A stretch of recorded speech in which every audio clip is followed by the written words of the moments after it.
सिमरन मात्र से सिद्ध हो या सबका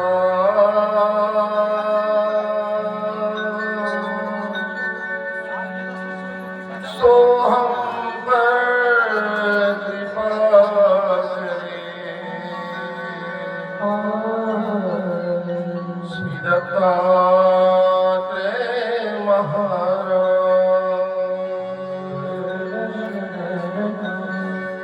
नमन तुझ श्री दत्तात्रेय ऋषी कुमारा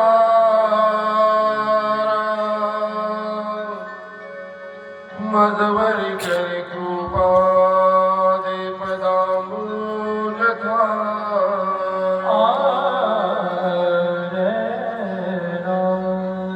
हरिद्वय करे पूजा मात पुष्पार्चना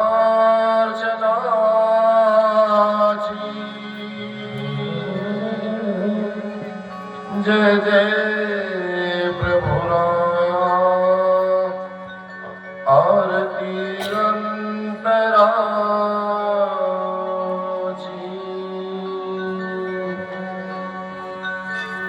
स्तवन करीन तुझे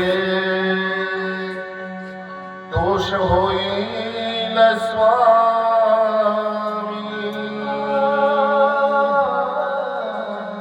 जन्मुनी ऋषी वंशी वास सह्याद्री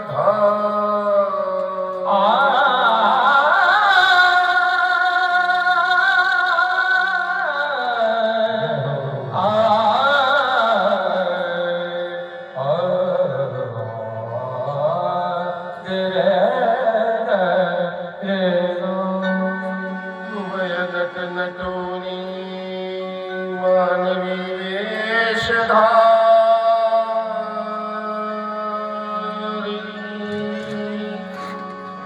विहरण करताय गौतमी तटती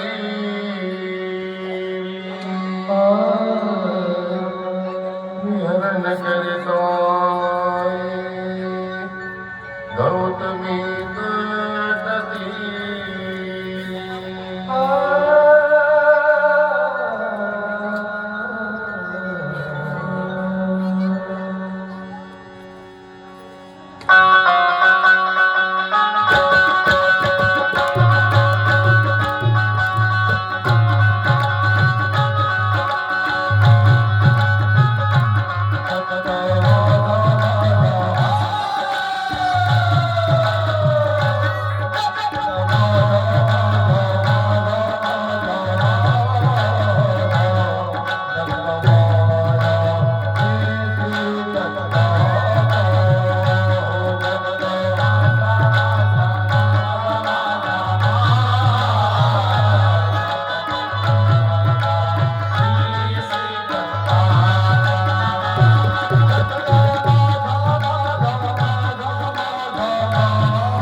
वर्षाची ही 4थ्या दिवशीची सेवा आज या ठिकाणी संपन्न होत आहे. दत्तात्रय प्रभू नामाच्या जयघोषाने संपूर्ण परिसर हा दणाणून गेलेला आहे. दत्त म्हणजे दाता, देणारा.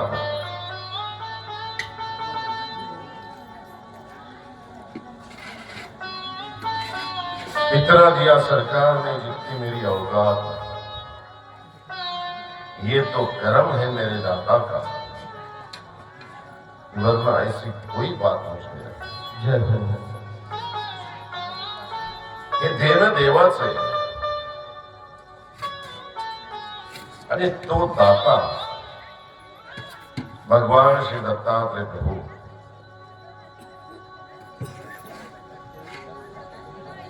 त्यांच्या निमित्ताने त्यांच्या नावाच्या जयघोषाने हा संपन्न होता.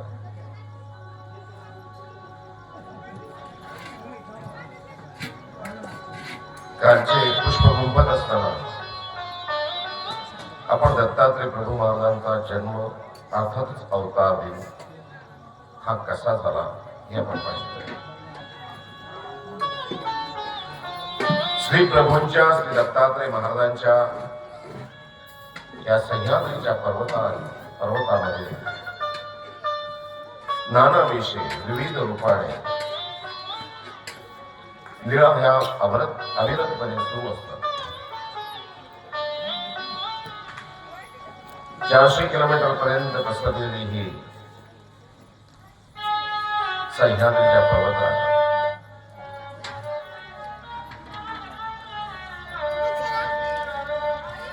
माझ्या साधनांना भगवान श्री चक्रधर स्वामींनी आपल्या वचन ग्रंथामध्ये सांगितलेलं आहे. नाना विषयी क्रीडा आहे, छंद आहे. कवना कवनी व्यसन, कवना कवनी व्यसन, हे तुझी उदरगती ह्याची व्यसन. परमेश्वराला व्यसन आहे जीवाचा उद्धार व्हावा. म्हणूनच या सृष्टीमध्ये परमात्मा अवतार धारण करत असतात आणि असे अवतरित असलेले चतुर्युगी ज्यांचं वास्तव्य आहे असं श्री दत्तात्रय प्रभू. विविध वेशामध्ये दत्तात्रय महाराजांच्या लीळा आहेत. माता अनुसूयेला बाल रूपामध्ये, बाल्यावस्थेमध्ये रूप हे ईश्वरांचं या दृष्टीने पाहण्यास लाभलेलं आहे. आज आपण ज्यांची लीळा पाहणार आहोत असे देवल ऋषी,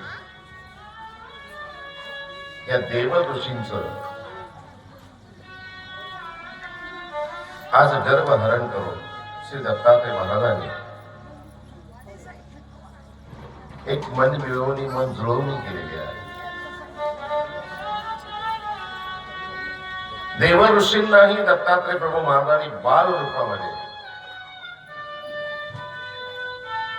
तेव्हा दत्तात्रय महाराजांना 10-12 वर्षांची झालेली आहे, अशा रूपामध्ये दत्तात्रय महाराजांनी देव ऋषींना आज दर्शन दिलेलं आहे. आपण एक आरती म्हणत असतो, जय जय अवधूता प्रभुराया. त्या आरतीमध्ये पंक्ती आलेली आहे, खांद्या कावड पारधी वेश. पारधी वेश, पारध्यांचं रूप, पारध्यासारखं रूप घेऊन दत्तात्रय महाराजांनी परशुरामांना भेट दिली आहे. हे परशुराम म्हणजे जमदग्नी आणि रेणुका देवी यांचे पुत्र ते परशुराम.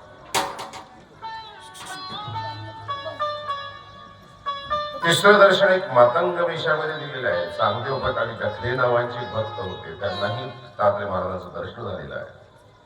हे मातंग वेशामध्ये आहे. आजची लीळा आपण ज्यांची पाहणार आहोत ते देव ऋषी. हा जो काळ आहे हा देव असुरांचा काळ आणि त्या काळातली ही कथा कृतयुग त्रेतयुग तेव्हा घडलेले, जेव्हा असुरांचं आणि सुरांचं, सूर म्हणजे देव आणि आसुर म्हणजे दानव, यांचं युद्ध सुरू होतं. महान परंपरा लाभलेली आहे या हिंदू धर्माला, हिंदू संस्कृतीला, या भारत देशात. आपण तपस्व्यांची नावं ऐकत असतो. त्यामध्ये गौतम ऋषी आहे, अंगिरस ऋषी आहे, भगीरथ ऋषी आहे. त्यात आपण भगीरथ ऋषींचा आज उल्लेख या ठिकाणी करणार आहोत. देव ऋषींचाही उल्लेख या ठिकाणी होणार आहे. ही कथा त्या काळची, त्या वेळची आहे, जेव्हा सूर आणि असुरांचं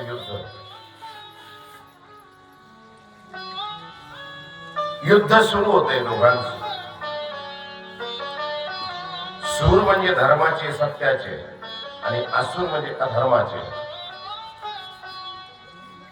जेव्हा जेव्हा या भूतलावर अत्याचार वाढेल तेव्हा तेव्हा सूर येऊन त्यांचा सर्वनाश करतील,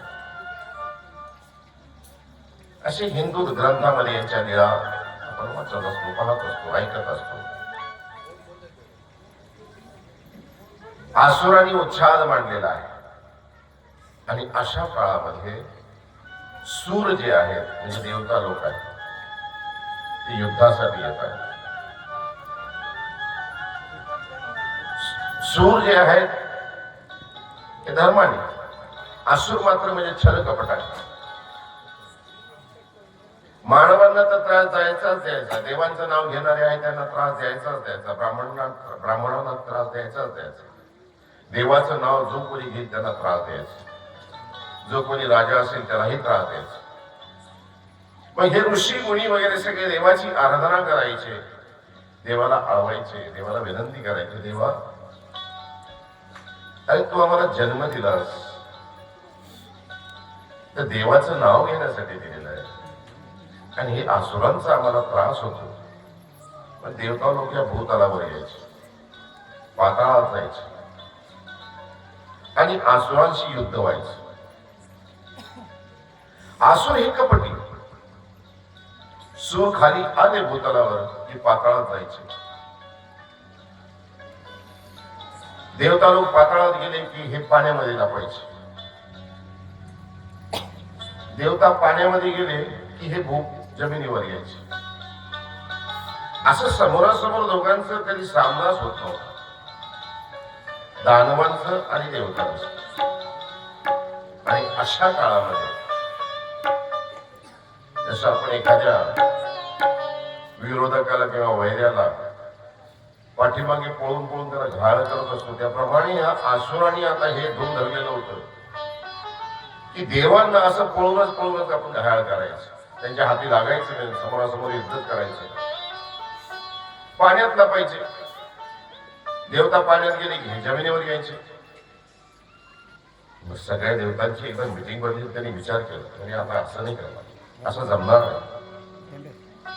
मग असं करूया, हे पाणी जे आहे ते पाणीच आपण संपून टाकूया, म्हणजे सगळ्या ठिकाणी आता फक्त जमीनच राहते. मग आता ही जी पृथ्वी बनलेली याच्यावर 7 समुद्र आहे, जमिनी आहे, 79% जमीन, 79% पाणी आहे, 71% पाणी आहे आणि 29% जमीन आहे, असं विज्ञान सांगतं. पण एवढा मोठा हा 7 समुद्रांचा जलसाठा हा संपवायचा कधी, संपायचा कसा? दुष्काळ पडावं तरी संपत नाहीये. मग सगळ्यांची मीटिंग भरल्यानंतर असं ठरलं की ऋषीमध्ये एक ऋषी आहेत, म्हणाले महान तपस्वी आहेत, अगस्त्य ऋषी त्यांचं नाव. त्या अगस्त्य ऋषींना जाऊन सांगायचं. मग सगळे हे जे देवता आहेत, ऋषीमुनी आहेत, सगळे अगस्त्य ऋषींकडे गेले आणि अगस्त्य ऋषींना विनंती केली. म्हणाले ऋषीवर असं असं युद्ध पेटलेलं आहे, असं असं युद्ध लागलेलं आहे, आणि अशी दमछाक होते आमची. या पृथ्वीवरचं जर पाणी संपलं तर युद्ध हे सहज होईल. अगस्त्य ऋषी म्हणाले ठीक आहे. अगस्त्य ऋषींनी काय केलं, सप्त समुद्राचं जेवढं पाणी होतं तेवढंही पाणी पिऊन टाकलं. पृथ्वीवरचं पाणी संपलं. पाणी संपल्यामुळे असुरांना लपायला जागाच राहिली नाही. घामासासूर आणि असुरांचं युद्ध झालं. आणि युद्ध झाल्यानंतर देवतांनी असुरांना परास्त केलं. परास्त झाल्यानंतर सगळे पाताळामध्ये राहिलेले तेवढे पळून गेले. सगळीकडे सगळ्या ठिकाणी सगळी खुशाली पुन्हा आली. पण बिन पाण्याचं राहतं कसा येईल? ह्या पृथ्वीवर बिन पाण्याचं राहू शकत नाही. पाण्याची चणचण भासायला लागली. मग युद्ध संपल्यानंतर सगळे ऋषीमुनी आणि देवता पुन्हा अगस्त्य ऋषीकडे गेले. ते म्हणाले आता युद्ध संपलेलं आहे. म्हणाले मग म्हणाले तुम्ही सप्त समुद्राचं पाणी जे पिलेले आहात ते पाणी पुन्हा बाहेर काढा आणि पुन्हा सप्त समुद्र तयार करा. अगस्त्य ऋषी म्हणाले बाबा तसं नाही जमत. मला पिता येतं पण पिलेलं पाणी पुन्हा काढता येतं. म्हणजे ही अवस्था झालेली अभिमन्यू सारखी आहे. चक्रव्यूह मध्ये आतमध्ये शिवता येतं पण बाहेर नाही यायचं मार्ग माहिती. ती म्हणाले बिन पाण्याचं तर सगळं हाहाकार होईल. वरून वर्षात तरी किती पाऊस पडेल. समुद्र केव्हा भरतील, केव्हा पाण्याची पातळी वाढेल, केव्हा नदी वाहतील, केव्हा माणसांना आणि पशु प्राण्यांना पाणी भेटेल. म्हणाली आता ही तर अडचण झाली आहे. मला पाणी पुन्हा वापस करता येत नाही पोटात. मी एकदा पिलो की पिलो. मग आता याच्यावर उपाय काय? मग सगळ्यांची नजर गेली भगीरथ ऋषींकडे. आणि भगीरथ ऋषींनी महत् प्रयासाने अत्यंत कठीण तपश्चर्या केली. महादेवांना प्रसन्न करून घेतलं. आणि महादेवांची त्यांच्या जे जटेमध्ये गंगा आहे त्या गंगेला या भूतलावर आणलेला आहे. अशी ही कथा आपल्या हिंदू धर्माच्या ग्रंथामध्ये आहे. महादेवजी या भूतलावर आले आणि आजही ते ठिकाण आहे नाशिक जवळ, ज्याला ब्रह्मगिरी असं म्हणतात. त्या ब्रह्मगिरीवर महादेवानी आपल्या जटा ज्या पाषाणावर पटकलेल्या आहेत आणि तिथून गंगेचं उगम झालेलं आहे. म्हणून जटा पटकल्यामुळे जटा अटकल्यामुळे त्या पाषाणावर त्या ठिकाणावरच महादेवांना तर भरपूर नाव आहे. पण त्या ठिकाणी जटा पडल्यामुळे त्या ठिकाणी महादेवांचं नामकरण झालं जटाशंकर. पुण्याकडे भीमाशंकरी आहे. हे सगळे 12 ज्योतिर्लिंग जे आहेत ज्योतिर्लिंग सगळे महादेवांचे. आपल्याजवळ इथं परळी वैजनाथ आहे, कुशेश्वर आहे, भीमाशंकर आहे, उज्जैन या ठिकाणी आहे. असे 12 ज्योतिर्लिंगापैकी हे असलेलं महादेवाचे वेगवेगळे रूप, वेगवेगळे ठिकाण. त्यात एक ठिकाण आहे जटाशंकर, नाशिक या ठिकाणी. आणि ह्या भागीरथ ऋषींच्या अतिशय अथक प्रयत्नात ही गंगा नदी वाहायला लागलेली आहे. वयस्कर होते. गंगा ये क्या सुनाए जिन्होंने से मिया बनाए के प्राण जाए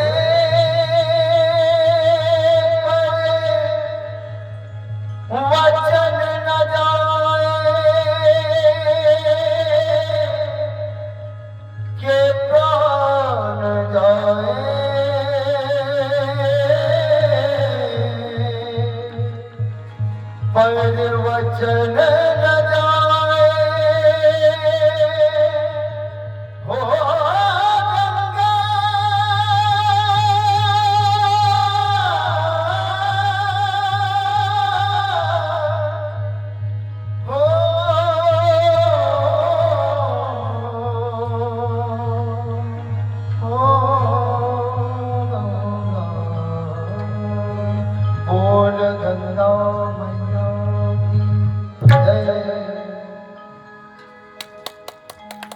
अशी ही गंगा नदी खाली आणल्यामुळे वयानं लहान आहे, परंतु भगीरथ प्रयत्न केलेले. आपण आजही काही ठिकाणी गभा असं लिहित असतो, गंगा भगीरथ. गंगेसारखी आधी भगीरथ नदी म्हणजे गोदावरी यासारखे पवित्र असते त्याला गभा.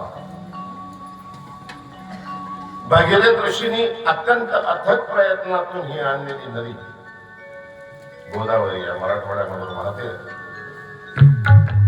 नाशिक पासून सुरुवात होते आणि नांदेड पर्यंत त्याचा प्रवाह केलेला आहे.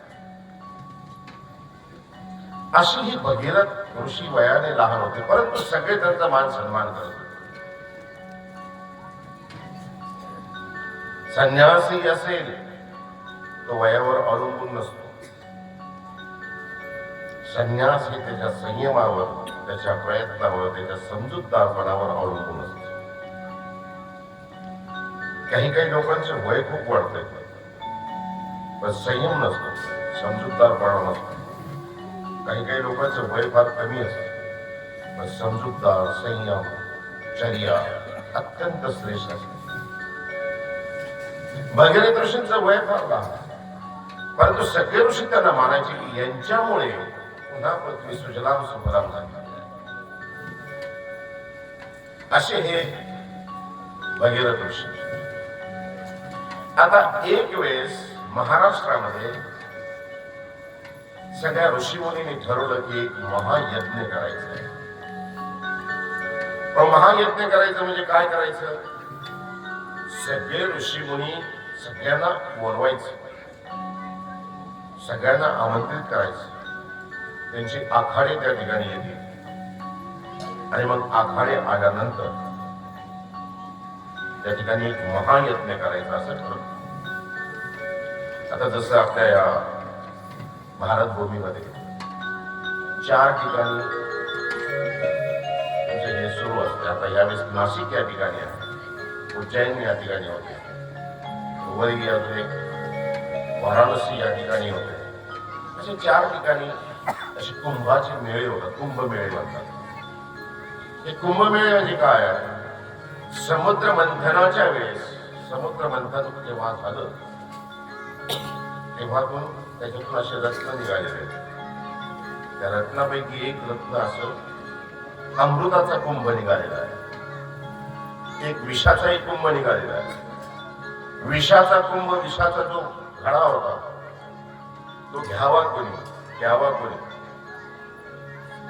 महादेवजींच्या हातामध्ये ते आलं आणि महादेवजींनी ते आपलं विष दिलेले आणि ते विष इतकं जहाल आहे. हलाहल, कोलाहल, वरडसिंगी असं त्या एका अत्यंत जहाल असलेले हे विष. या विषाची खासियत एक आहे, एक विष जर तुम्ही उपचार केला त्या विषावर की दुसऱ्या विषाचं प्रमाण वाढतं. दुसऱ्या विषावर काही औषध उपचार केला की तिसरंच वाढतंय. असे एकापेक्षा एक महाभयानक असे हे जहर आहेत, विष आहे. आणि ते विष प्राशन महादेवनी केलेलं आहे. जहाल इतकं आहे की महादेवांचं अर्धा अंग जे आहे, पूर्ण कधी फोटोमध्ये पाहतो की असं अर्धा अंग पूर्ण निळा पडलेला आहे, असा कंठ त्यांचा निळा पडलेला आहे. म्हणून महादेवजींना अजून एक नाव आहे, निळकंठ. अमृताचाही कुंभ निघाला. अमृताचा कुंभ निघाल्यानंतर घ्यायचा कोणी?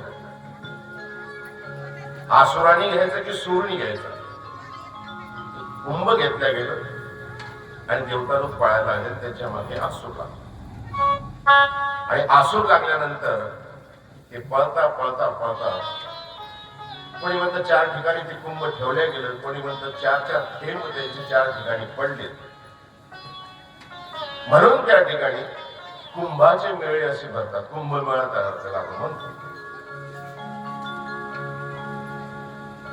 भगीरथ ऋषींनी अथक प्रयत्नातून ही नदी आणली. सगळीकडे आनंदी आनंद झाला.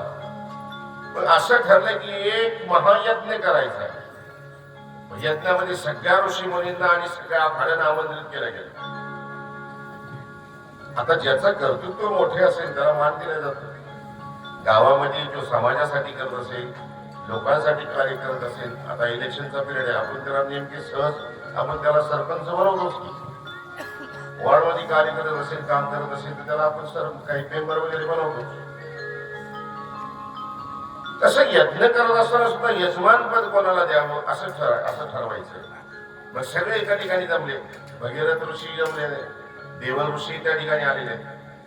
देव ऋषी भयानक मोठे,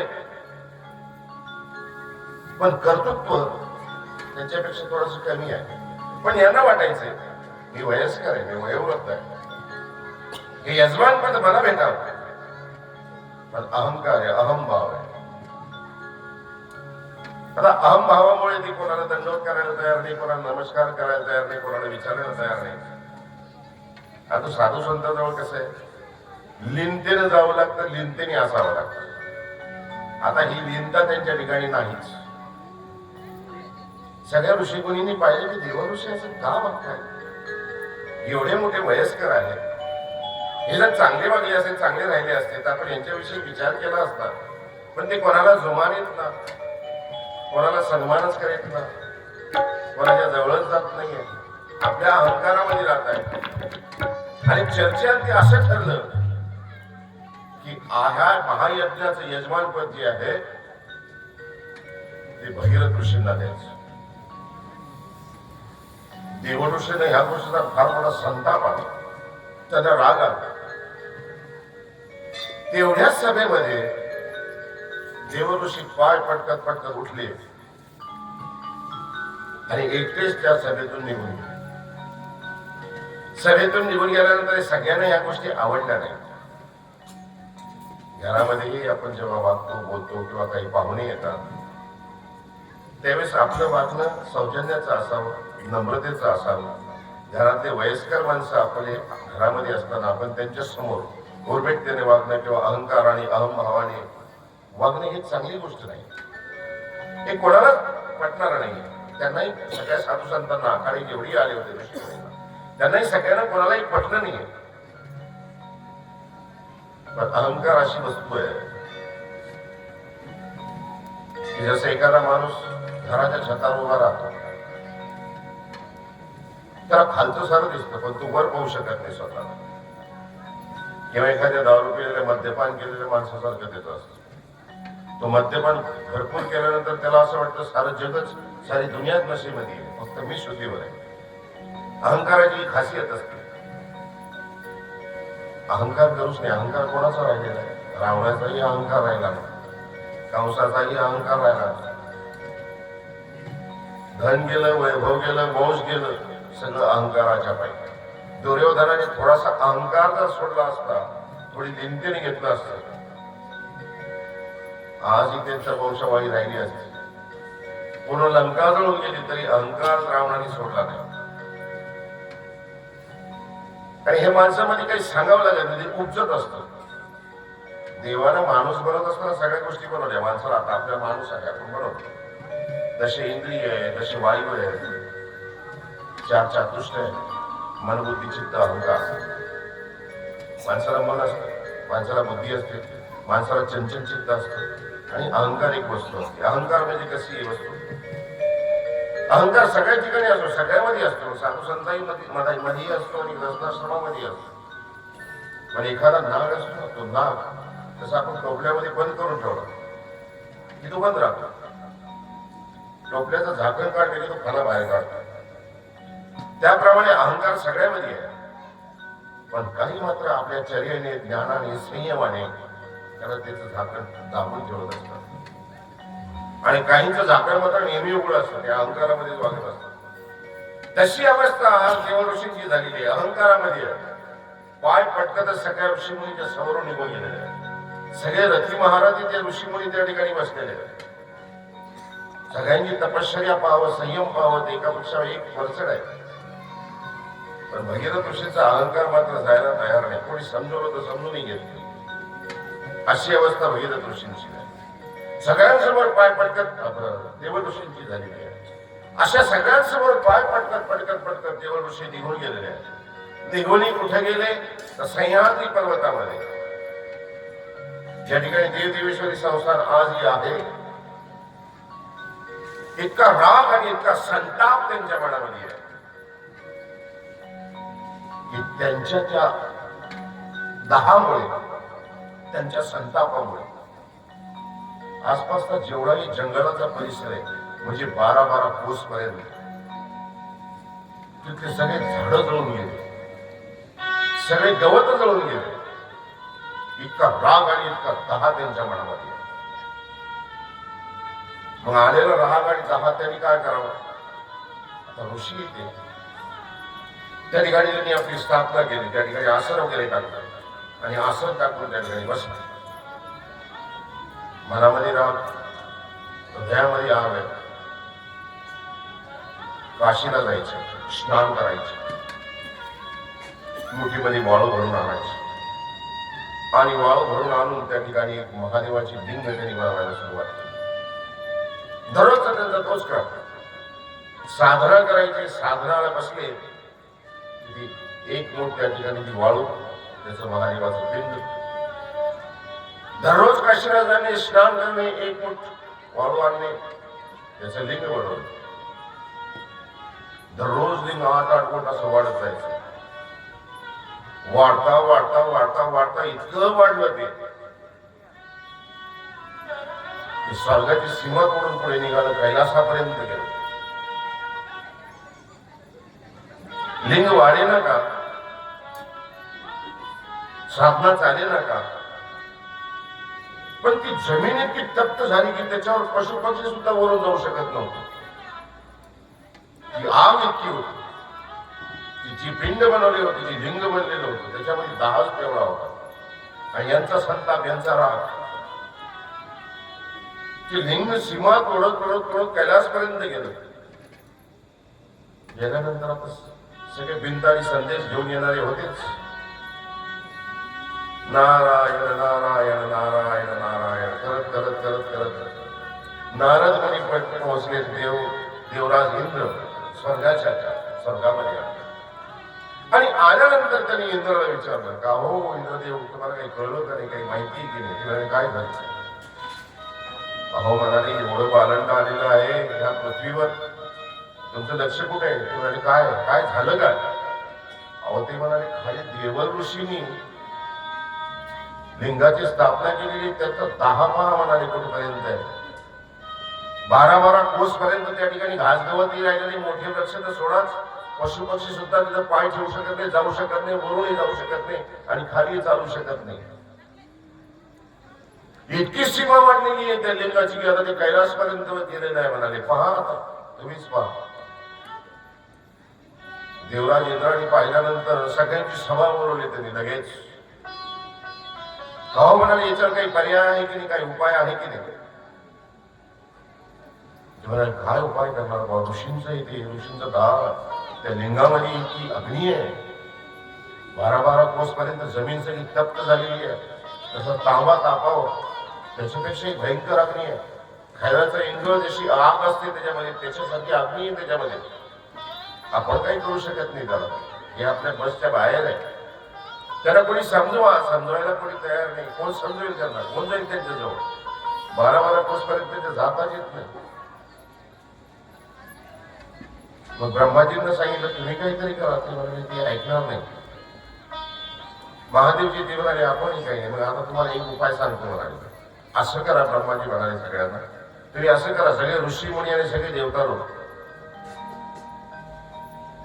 बद्रिकाश्रम या ठिकाणी श्री दत्तात्रय प्रभू महाराज, तुम्ही त्यांच्याजवळ जा, त्यांना विनंती करा, हे नक्कीच याच्यातून पर्याय काढतात. सगळे ऋषी मुनी देवता लोक सगळे दत्तात्रय महाराजांजवळ आले. दत्तात्रय महाराज आता 12 वर्षाचे, 11-12 वर्षाचे आहे. बाळ रूपामध्ये दत्तात्रय महाराजांचा तो रूप. आणि सगळ्यांनी येऊन दत्तात्रय महाराजांना विनंती केली की दत्त प्रभू महाराज म्हणाले, याच्यात काहीतरी पर्याय काढा, काही उपाय करा. या देवऋषींच्या त्या रागामुळे, संतापामुळे लिंग जे आहे ते कैलासाची मर्यादा सोडून पुढे चाललेलं आहे. थांबवत त्यांना. दत्तप्रभू म्हणाले, काही हरकत नाही, चला दत्तप्रभू पुढे दत्तप्रभूंची सुंदर मूर्ती, लावण्य, गौरवर्णी मूर्ती, दिगंबर मूर्ती, पण तेज इतकं आहे चेहऱ्यावर की पाहता क्षणी माणसं मोहित व्हायची. इतकं तेजपुंज चेहरा. दत्तात्रय महाराजांसोबत सगळेच देवता, ऋषी, मुनी ज्या ठिकाणी त्यांची लिंगाची स्थापना केलेली सह्याद्री पर्वतामध्ये आजही आहे माहूरला या ठिकाणी, त्या ठिकाणी सगळेच देवता आले, ऋषी आले. पाय ठेवायला गेले तर 12-12 कोस पर्यंत पाय ठेवता येईल ना. ते म्हणाले देवा इथं तर पाय ठेवता येत नाही. दत्तप्रभू म्हणाले काय हरकत नाही, तुम्ही थांबा, तुम्ही सगळे 12 कोसाच्या मर्यादेच्या बाहेर थांबा.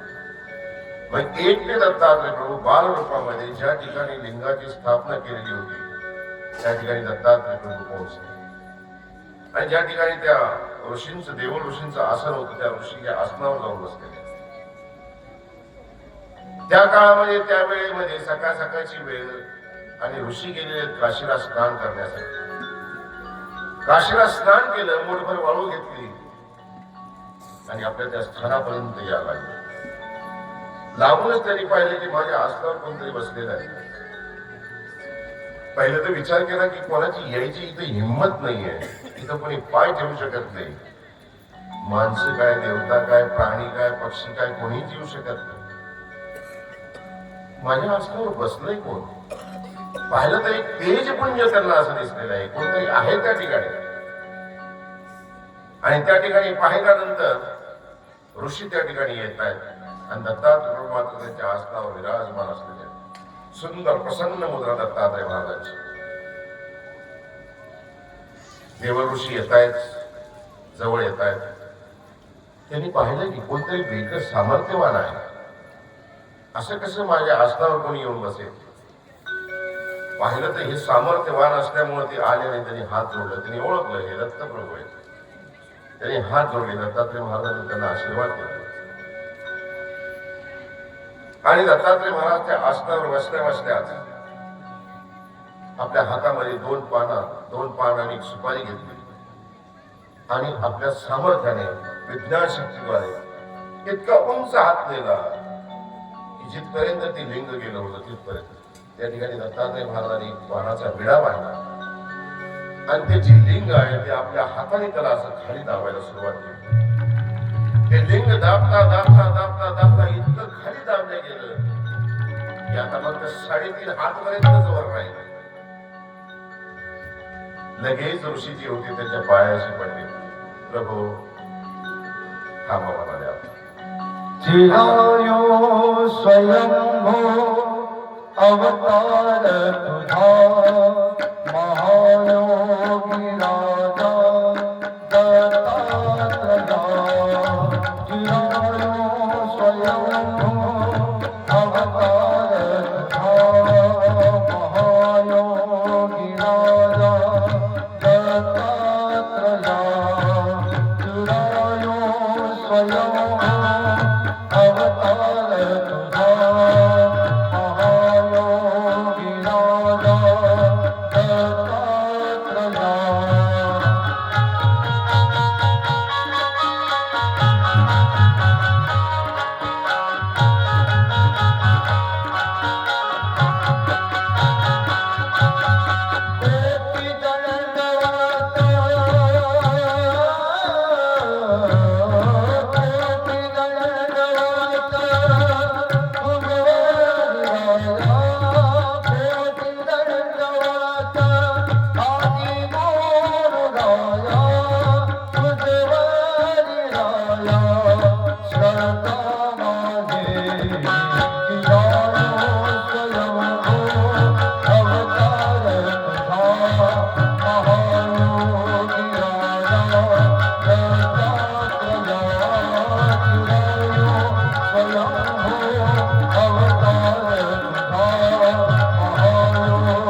दिवशी श्री दत्तात्रय प्रभूंच्या चरणाशी लागले. प्रभू आता बस करा, एवढी आठवण म्हणून राहू द्या, एवढी आठवण म्हणून राहू द्या. दत्तात्रय महाराजांनी ते 3.5 फुटापर्यंत राहिलेलं ते लिंग त्या ठिकाणी थांबवून दत्तात्रय महाराजांनी त्यांना विधी सांगितला की ते रोज याची पूजा करत जा आणि आजपासून ह्या जागेचं नाव देव देवेश्वरी म्हणून असं नामाविधान त्या जागेचं केलेलं आहे. आजही त्याला देवदेवेश्वरी संस्थानच म्हटलं जातं. त्या ठिकाणी दत्तात्रय महाराजांचा स्पर्श त्या लिंगाला झालेला आहे. मग दत्तात्रय प्रभूंनी त्याला समजवलं, ऋषीवर हे काय करत होते. ते म्हणाले, काय करणार प्रभू, एवढ्या मोठ्या सभेमध्ये माझा अपमान झाला, माझा अपमान केला. ते म्हणाले, तुम्हाला तो अपमान वाटला. अहो यजमान पण कोणा तरी द्यावंच लागतं. भगीरथ ऋषींनी प्रयत्न केले, गंगा नदी खाली आणली, गोदावरी खाली आणली, त्यांना तो बहुमान दिला गेला, त्यांच्या कार्याची पावती दिल्या गेली. याच्यामध्ये तुम्हाला अपमान वाटण्याचं काय कारण. हे पण हे ऋषीही माझ्यासोबत व्यवस्थित वागत नाही ना, माझ्या वयाचा काहीतरी विचार करायला पाहिजे ना. दत्तात्रय प्रभू काय हरकत. दत्तात्रय प्रभूंनी सगळ्या ऋषी मुनींना सगळ्यांना एकत्र बोलवलं. त्याच ठिकाणी आलेलेच होते आणि देव ऋषींनाही त्या ठिकाणी बोलवलं. दोघांची शिष्टाई केल्या गेली. मनात जे होतं ते दोघांच्या काढल्या गेले. सगळीकडे आनंदी आनंद झाला. देव ऋषींनी सगळ्यांचा मान सन्मान केला, सगळ्यांची क्षमा मागितली, सगळ्यांची माफी मागितली. सगळीकडे आनंदी आनंद झाल्यानंतर सगळे देवता ऋषी वगैरे निघायला लागले, दत्तात्रय प्रभूही निघायला लागले. आणि अशा काळामध्ये देव ऋषी पुन्हा श्री दत्तात्रय प्रभू महाराजांचे चरण स्पर्श करतात, श्री चरणावर लागतात आणि श्री दत्ता तू माया मी करू बाबा, तुला कसा विसरू. श्री दत्ता तू माया मी करू, तुला कसा विसरू. श्री दत्ता तू माया मी करू,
माझ्या जीवनामध्ये आनंद आनंद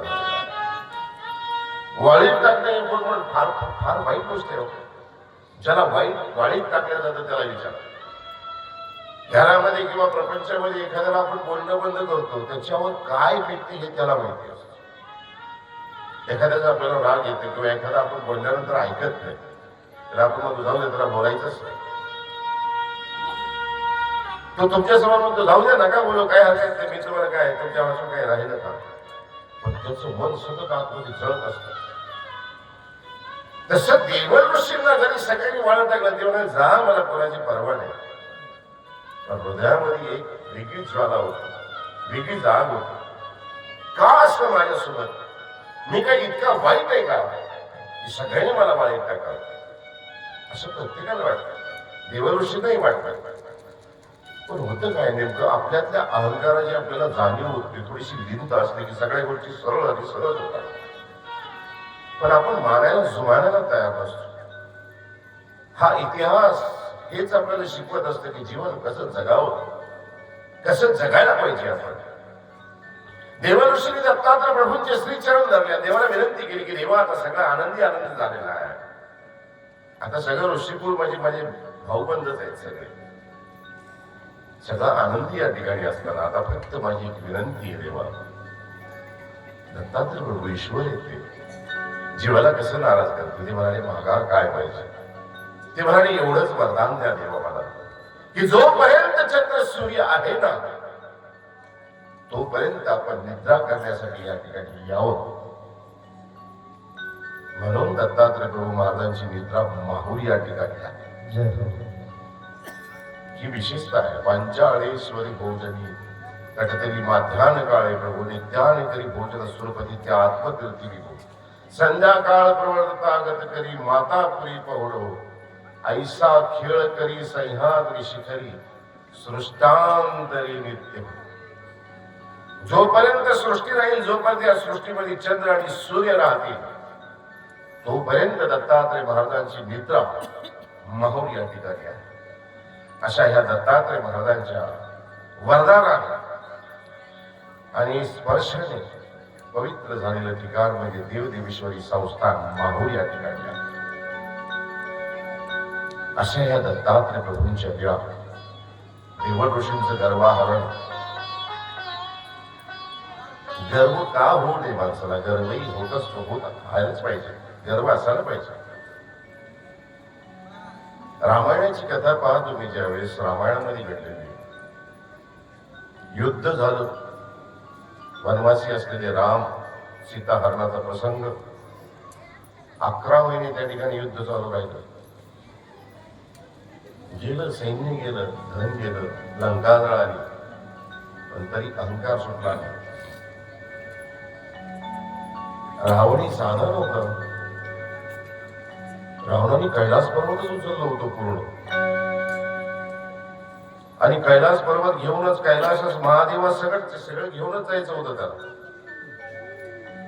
पण महादेवजींनी त्याच्या हातावर पाय ठेवले आणि त्या ठिकाणी ते तांडव केलं गेलं. तांडव केल्यामुळे त्याच्या तोंडातून निघालेले शब्द होते तांडव स्तोत्र म्हणून प्रसिद्ध आहे. महादेवाचा अगदी निष्णात भक्त तो रावण.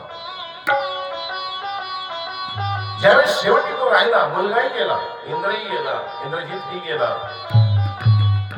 इंद्रजित कुंभकर्णही गेला सेनाही गेली शेवटी तो राहिला. विभीषण तर पहिलेच रामजीकडे आलेले होते. महादेवांकडे गेला महादेवाला बोलायला लागला. पिंड बोलत होती त्याच्याशी की भक्ती असावी तर अशी असावी की पिंड बोलते. महादेवाची पिंड बोलते. प्रदक्षिणा घालायला लागला. गेलं म्हणाले माझं सर्व गेलं. साधा नव्हता रावण.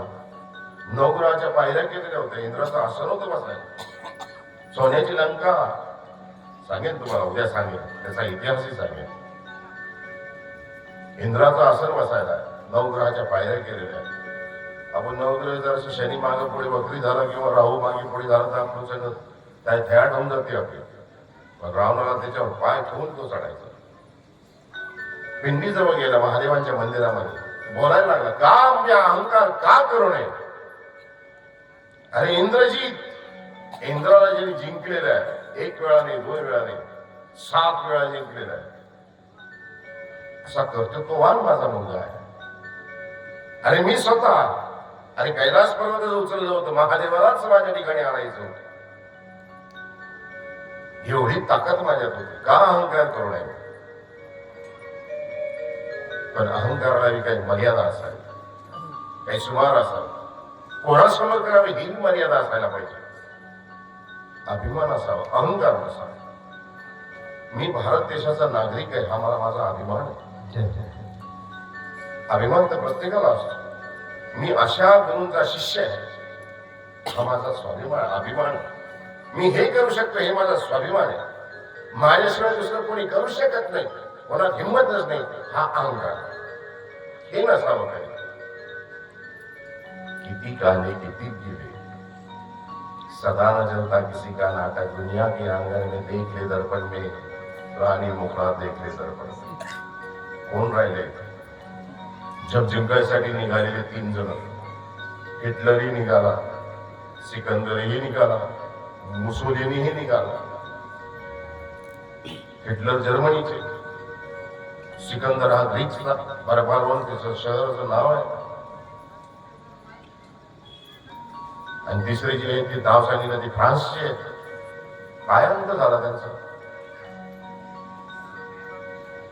कितीतरी लोक आले आणि गेले. जर खरं आपल्याला जर पाहायचं असेल तर सगळ्यात मोठं ठिकाण, सगळ्यात श्रीमंत ठिकाण जर पाहायचं असेल तर स्मशानभूमी आहे. कितीतरी लोक आले आणि गेले. काय काय कर्तृत्व होतं त्यांचं. होवे नाम बेनिशा कैसे कैसे जमी खा गई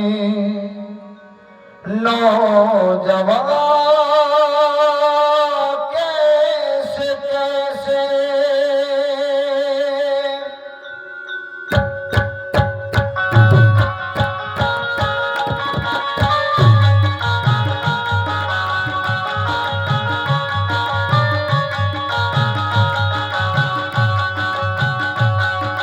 आज जवान कर तेरा हाल कट जिताएगा. आज जवान कर तेरा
धाक उसकी सैकड़ों पे थी, धाक उसकी सैकड़ों पे थी, पहचान भी उसके शहर के बड़ों बड़ों में थी। जब मरे तब दफन हुए महज 6 फीट के खड्डे में। जब मरे तब दफन हुए महज 6 फीट के खड्डे में, जबकि सैकड़ों एकड़ जमीन उनके नाम पे थी। कौन का ही होंगे रे? आया है सो जाएगा राजा रंग फकीर, एक सिंहासन चढ़ी चले, एक बजे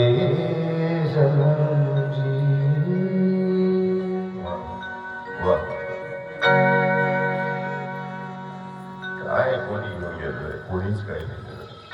अहंकार करायचा तरी कशाचा? सिकंदराला रिकाम्या हाताने गेला. खाक हूं मैं खाक पर क्या खाक इतना के चलूं?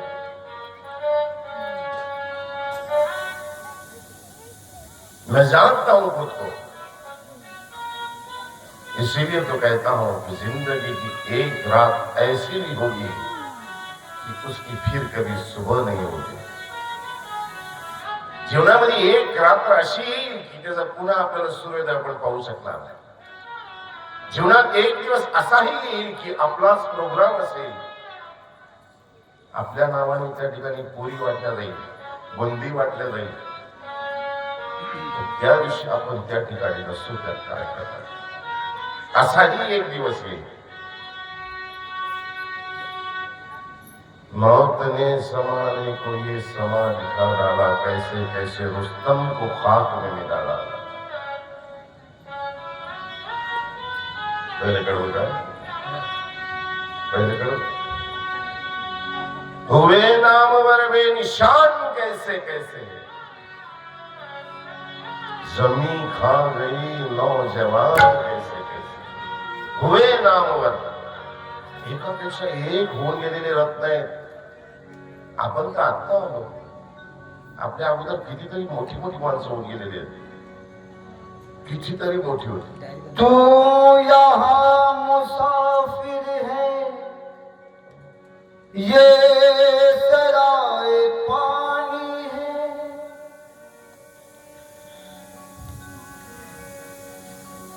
हुए नामवर बेनिशान कैसे कैसे. त्यांचं नाव घ्यायलाही कोणी राहिलं नाही, बेनिशान झाले ते. कोण राहिलं त्यांचं पाठीमागे? कोणीच नाही. पहा म्हणाले, मुघलही आले आपल्याकडे, तिकडून आले, अफगाणिस्तान कडून आले. एक इतिहासामध्ये मंगोलियाही शिकवल्या जातो.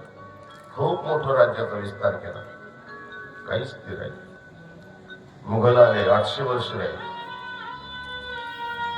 बाबर आले, हुमायूं आले, अकबर आले, शहाजहान आले, औरंगजेब आले. शेवटी आता शेवटचे जे झाले, शेवटचा जफर शहा. काय अवस्था झाली हो त्यांची. आजही दिल्लीमध्ये आपण त्या ठिकाणी पाहिलं, त्यांची कबर पाहिली. रस्त्याने आपण गेलो तरी त्याच्याकडे पाहत नाही कोणी. हुए नामवर बेनिशान कैसे कैसे, जमी खा गई नौजवान कैसे कैसे. या जमिनीने कितीतरी अशा तरुणांना सुद्धा आपल्यामध्ये सामावून घेतलेलं आहे. कोणीच राहिलं नाही त्यांचं. कोण राहिले त्यांचं? कोणीच नाही राहिलं. अहंकार कशाचा आहे, अभिमान कशाचा आहे, गर्व कशाचा आहे. ये सराय पानी है. काय है दुनिया, काय है जिंदगी, क्या है ये 2 दिन का तमाशा. घडी में तोला तो घडी में मासा. आज है उद्या दिसणार की नाही सांगता येत नाही. कशाला कोणाचं मन दुखवायचं, कशाला कोणाशी अहंकाराने वागायचं. जिंदगी किराए का घर है, एक न एक दिन बदलना पड़ेगा. मौत जब तुझे को आवाज देगी, जय हो. मौत जब तुझको आवाज देगी, घर से बाहर निकलना पड़ेगा.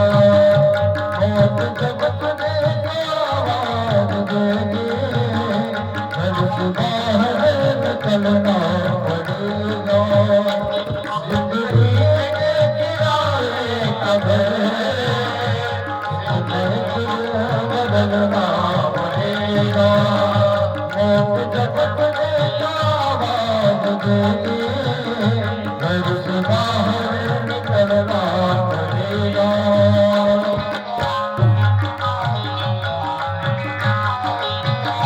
ये तबस्सुम से जवानी, 4 दिन की तेरी जिंदगानी, 4 दिन की तेरी जिंदगानी.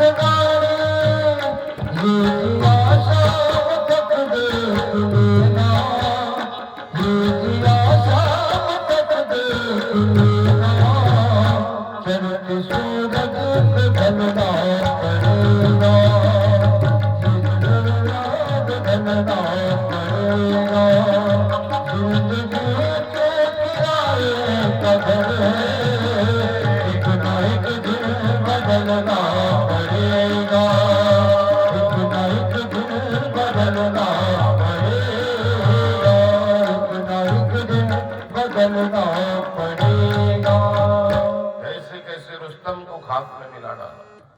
याद रख सिकंदर के हौसले वो आली थे, जब गया था दुनिया से तो दोनों हाथ खाली थे। सिकंदर या जगाला जग जिंकायसाठी निघालेला आहे। पोरू राजासोबत त्याचं युद्ध झालं। पोरू राजाने त्याला सिंधू नदीच्या काठी त्याला तो दोघांचा सामना झाल्यानंतर त्यांनी पोरू राजाला हरवलं। हरवल्यानंतर बंदी बनवले गेले। पोरू राजाला समोर बांधलं। सिकंदरने पहिला प्रश्न केला, एकच शेवटचा प्रश्न तुला विचारतो, शेवटची तुझी इच्छा काय आहे? त्याला काही इच्छा नाही। जे काही लढलो देशासाठी लढलो, स्वतःसाठी लढलो, स्वतःच्या धर्मासाठी लढलो। बोल तेरी इच्छा क्या है, बोल तेरे साथ क्या सलूक किया जाए। गुरु राजा म्हणाला, जो एक राजा दूसरे राजा के साथ सलूक करता है वही सलूक तू मेरे साथ कर। एक राजा दुसऱ्या राजासोबत हारल्यानंतर जिंकल्यानंतर जो व्यवहार करत असतो तोच व्यवहार माझ्यासोबत करतो। तू मला धरलंस, मी माझ्या जीवाची भीक तुझ्या समोर मागणार नाही। अरे मेलो तर माझ्या प्रजेच्या रक्षणासाठी मी मेलो तर माझ्या देशासाठी मेलो। मला तुझ्या दयेची भीक नको। हा स्वाभिमान आहे, हा स्वाभिमान। मौत सबको आनी है, कौन इससे छूटा है। एक राक्षस आहे, राक्षसाकडे भरपूर वैभव आहे, संपत्ती आहे।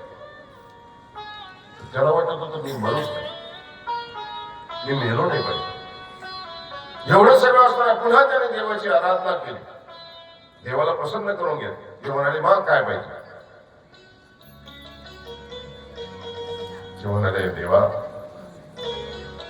माझी मृत्यू झाली नाही पाहिजे, मी मेलो नाही पाहिजे। ते म्हणाले, हे शक्य नाही। जो आला आहे तो जाणारच, गेलाच पाहिजे। खरं जर विचार करा तुम्ही, जर जेव्हापासून सृष्टी निर्माण झाली तेव्हापासून माणूस जर मृत्यू नसताच कसं झालं असतं? आपल्याला पाय ठेवायला जागा राहिली नसती। तेही गोष्ट आहे तुम्हाला सांगितलं की अमृत पिल्यानंतर काय झालं? पण त्या राक्षसाने देवाला सांगितलं की देवा कमीत कमी तुम्हाला अमर करू शकत नाही, पण माझी मृत्यू मला कळाली पाहिजे। माझी मृत्यू तरी माझ्या हातात पाहिजे। देव म्हणाले, ही गोष्ट तरी आहे, तुझी मृत्यू तुझ्या हातात राहील।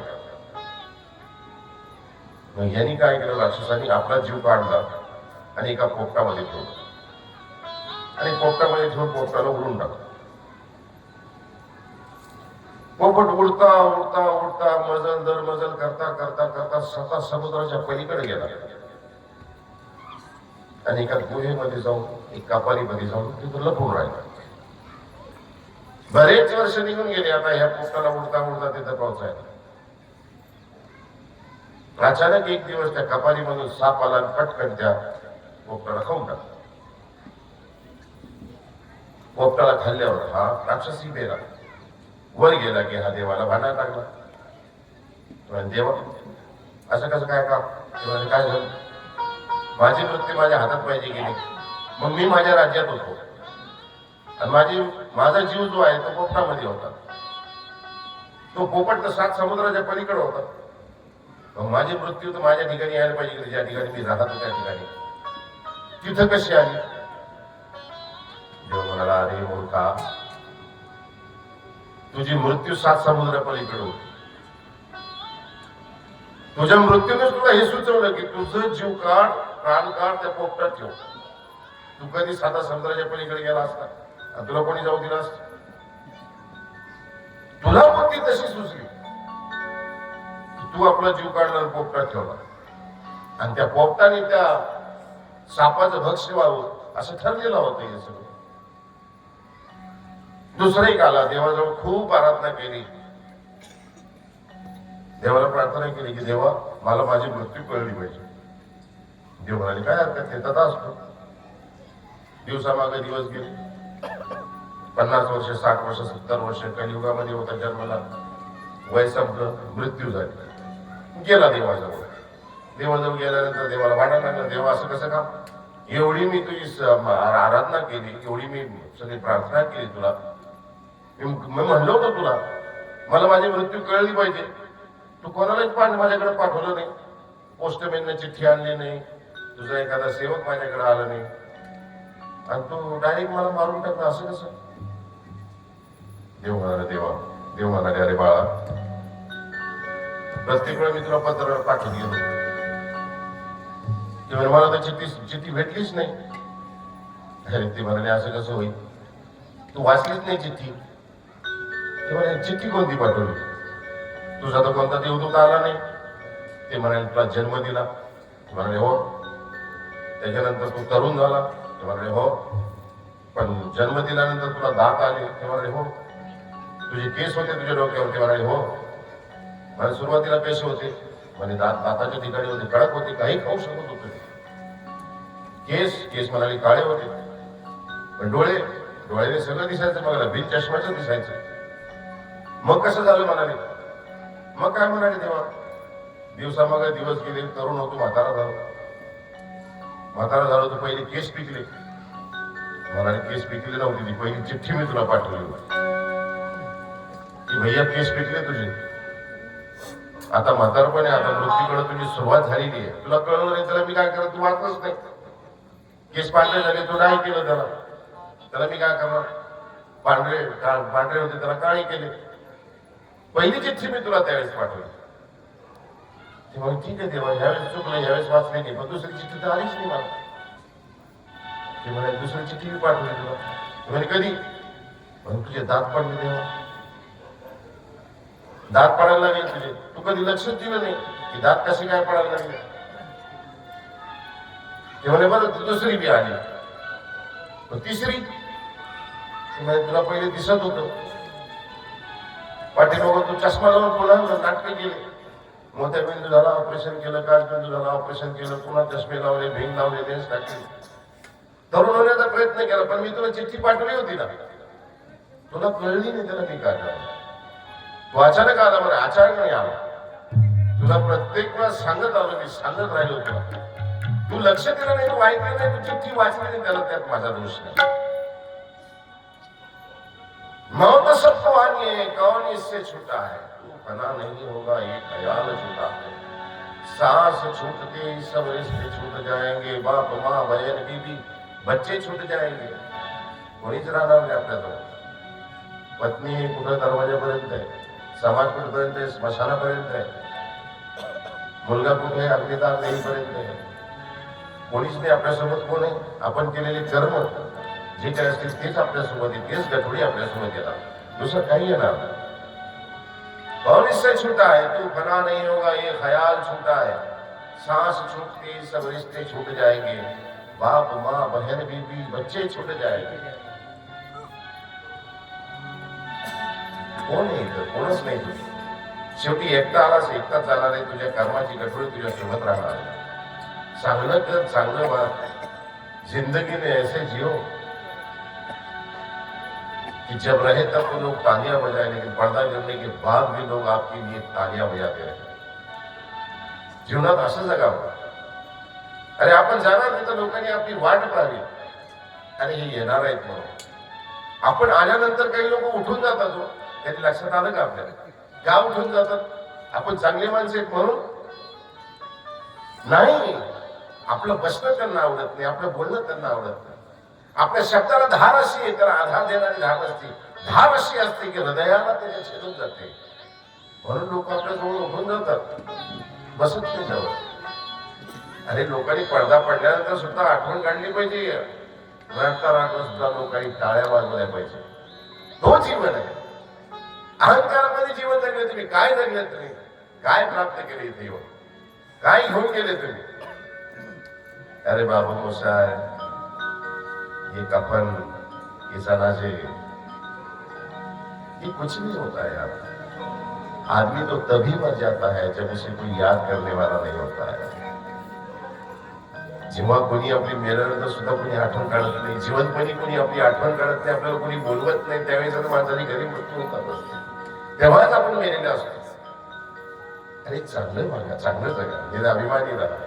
सगळ्याला हवं हवंसं वाटलं पाहिजे. लहान मुलं सगळ्यांना आपल्या हव्याविषयी काय वाटतात.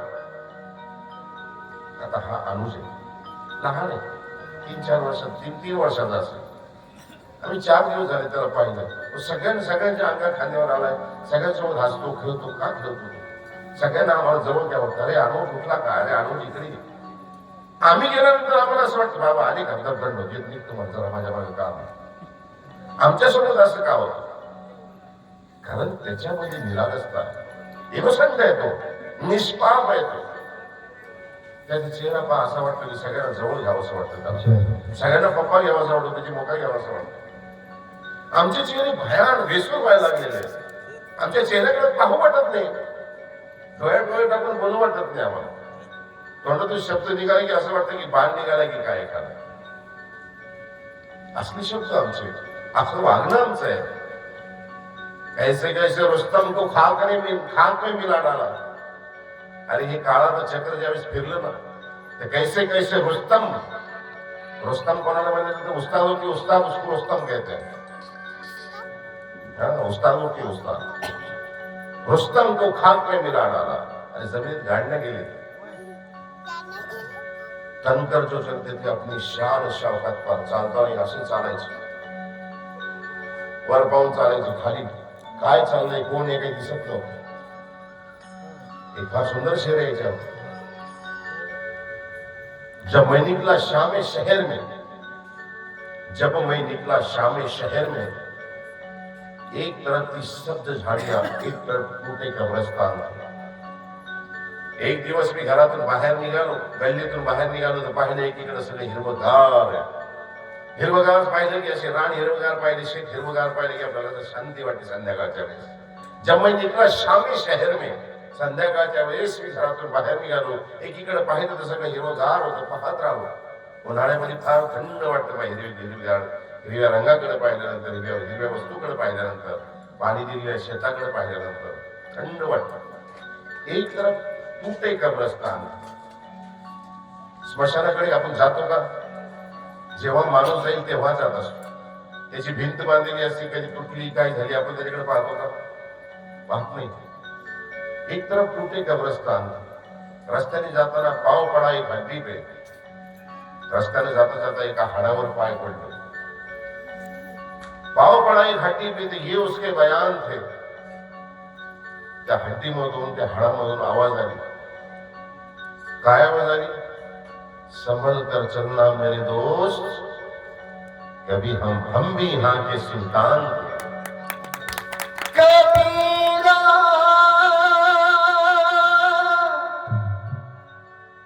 जब हम पैदा हुए, जगह से हम रोए, ऐसी करनी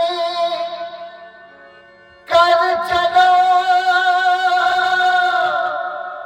हम हंसे जग रोए रोए.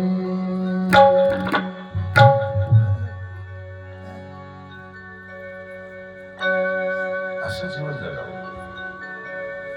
जब हम पैदा हुए जग हंसे, हम रोए.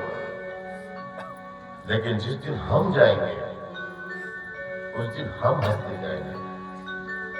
ज्या दिवशी जाऊ ना त्या दिवशी आपल्या चेहऱ्यावर हसू पाहिजे, हसले पाहिजे. अरे जीवनात आलो ना, चांगलं करून चाललोय, कधी कोणाचं वाईट नाही केलं. आणि त्या दिवशी जग रडलं पाहिजे, अरे एक चांगला माणूस गेला. एवढं जरी आपल्याला जगता आलं किंवा एवढे शब्द जरी त्यांच्या तोंडातून निघाले ना आपल्यासाठी, तर आपलं जीवन जगणं धन्य झालं असं समजा. दया जीवनाचा सुगंधा परी दळवळावा. गाण्यातला सूर जैसा ओठातून ओघळावा. आनंद या जीवनाचा सुगंधा परी दळवळावा जिजोनी स्वतः चंदनाने जिजोनी स्वतः चंदनाने दुसरा समझगर गजावा हे जानता जीवनाचा प्रारंभ ओळखावा आनंदया जीवनाचा सुगंधा परी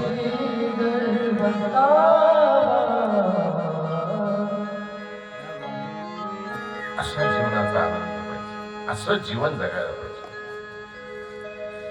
अहंकाराने जगून कोणाला काय भेटलेलं आहे?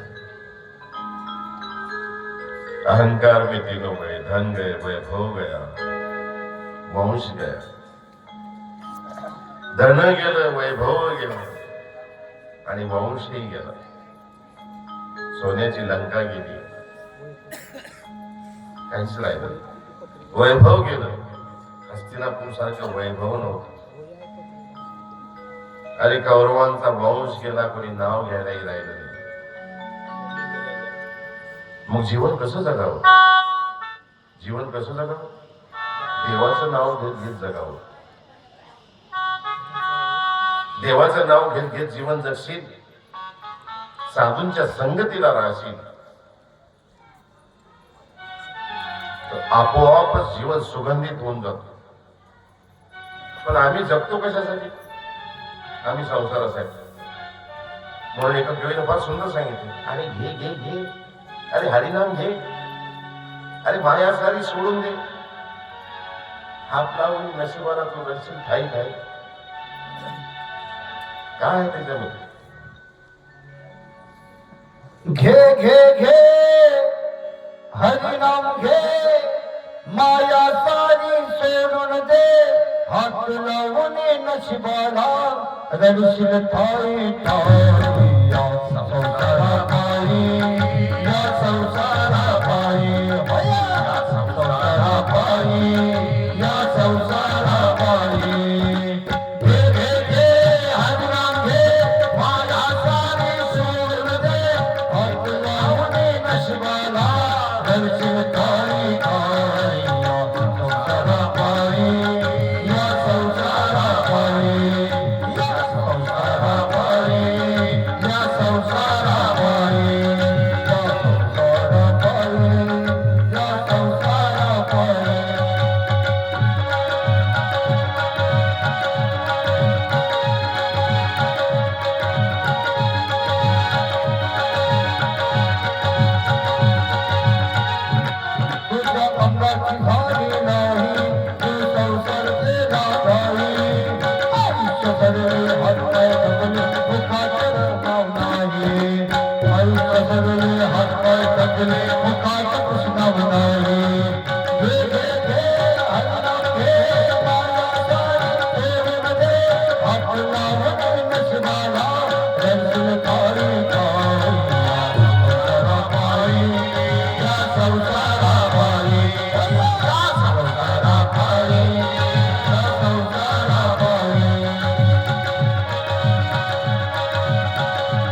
आपण फोडकी तुझ्यात डोक्यावर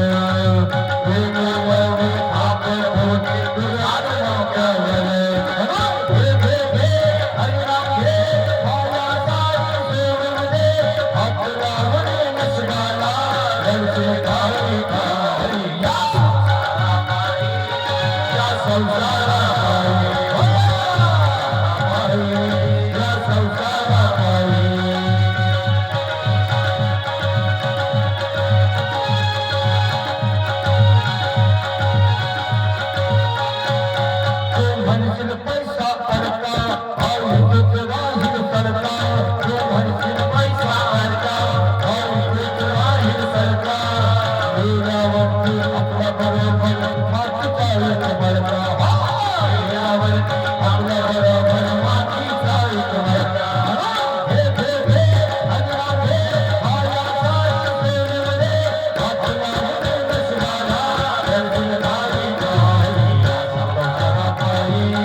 सगळ्यात महत्वाचं तर राहिलंच म्हणे तुकड्या घोडे हाती म्हणे तुकड्या घोडे हाती याची क्षणात होईल माती म्हणे तुकड्या घोडे हाती याची क्षणात होईल माती अरे रावण मेला लंकात राणी अशीच होईल गती रावण मेला लंकात राणी अशीच होईल गती म्हणून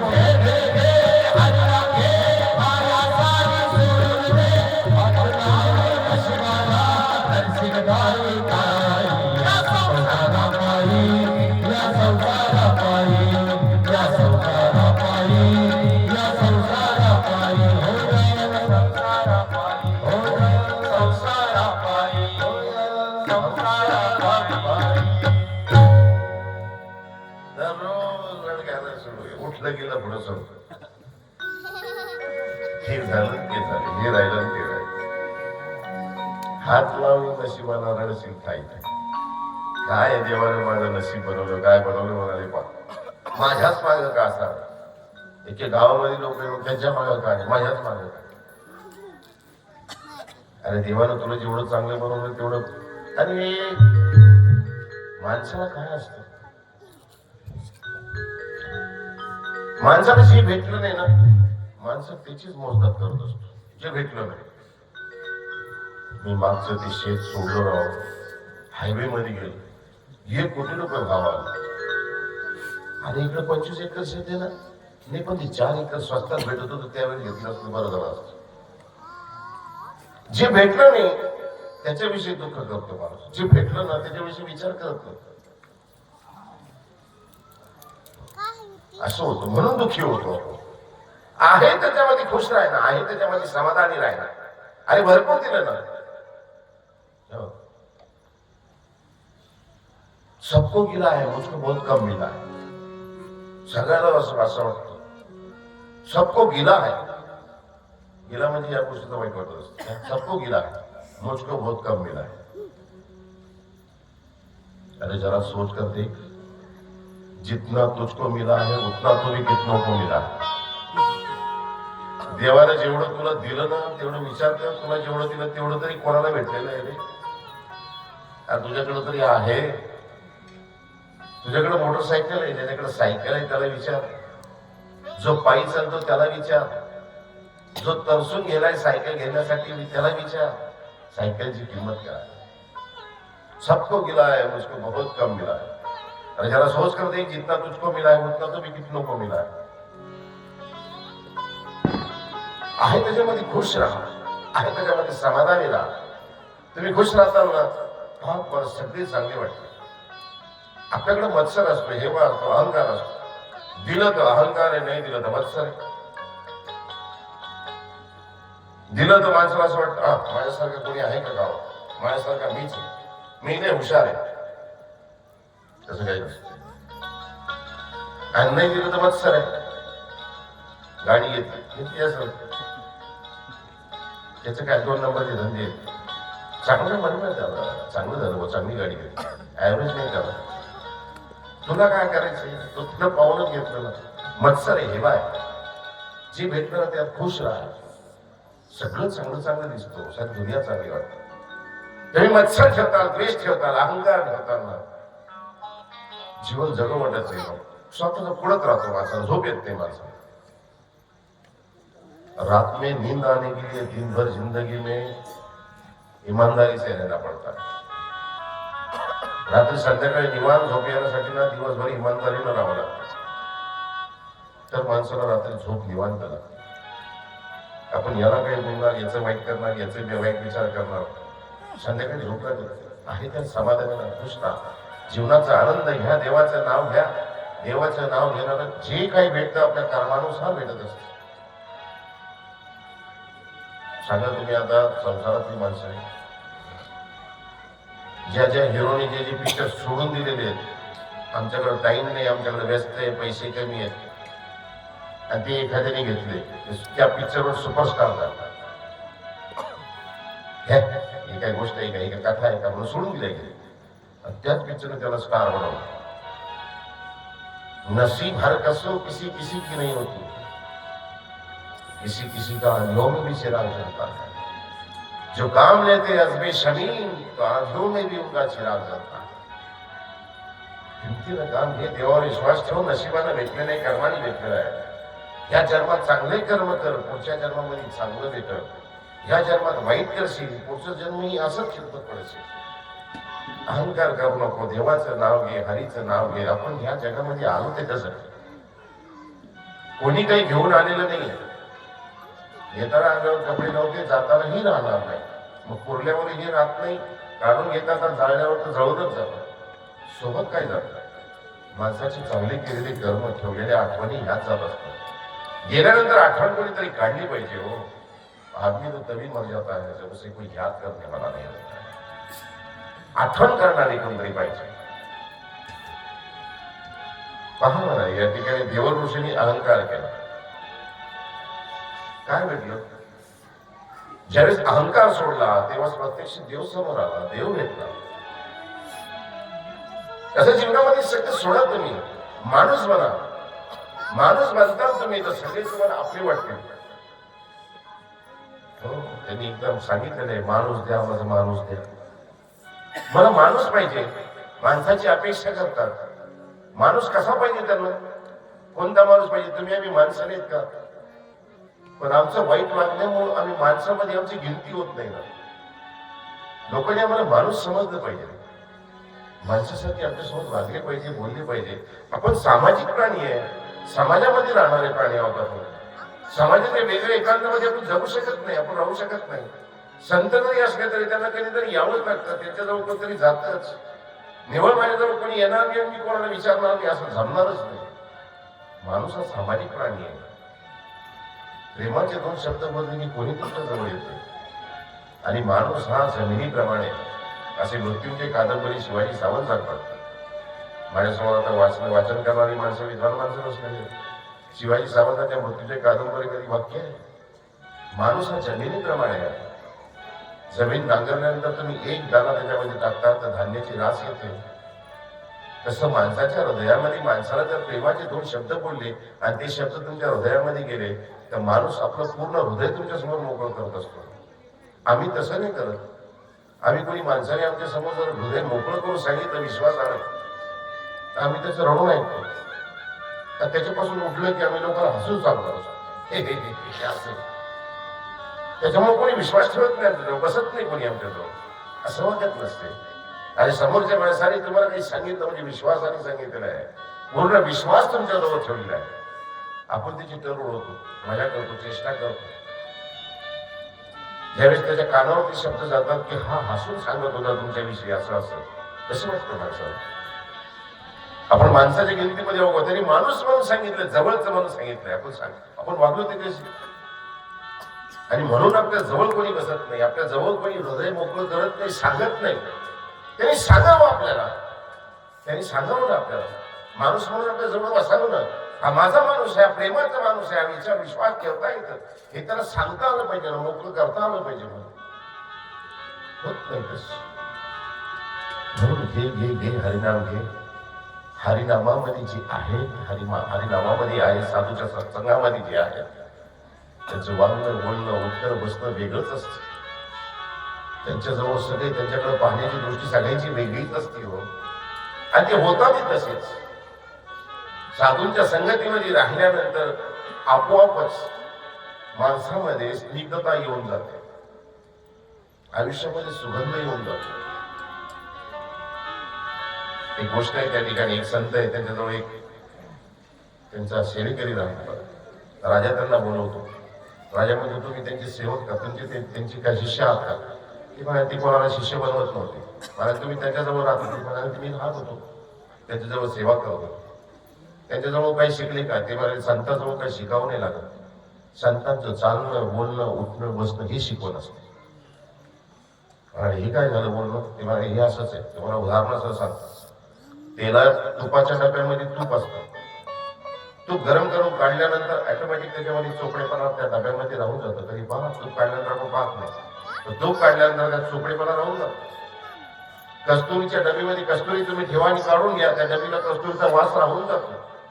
तसं साधू संतांच्या संगतीमध्ये, चांगल्या लोकांच्या संगतीमध्ये तुम्ही राहिल्यानंतर तुमच्या आयुष्याला स्निग्धता येऊन जाते, नम्रता येऊन जाते, लीनता येऊन जाते. माणूस बनतो तो माणूस घडतो त्या ठिकाणी.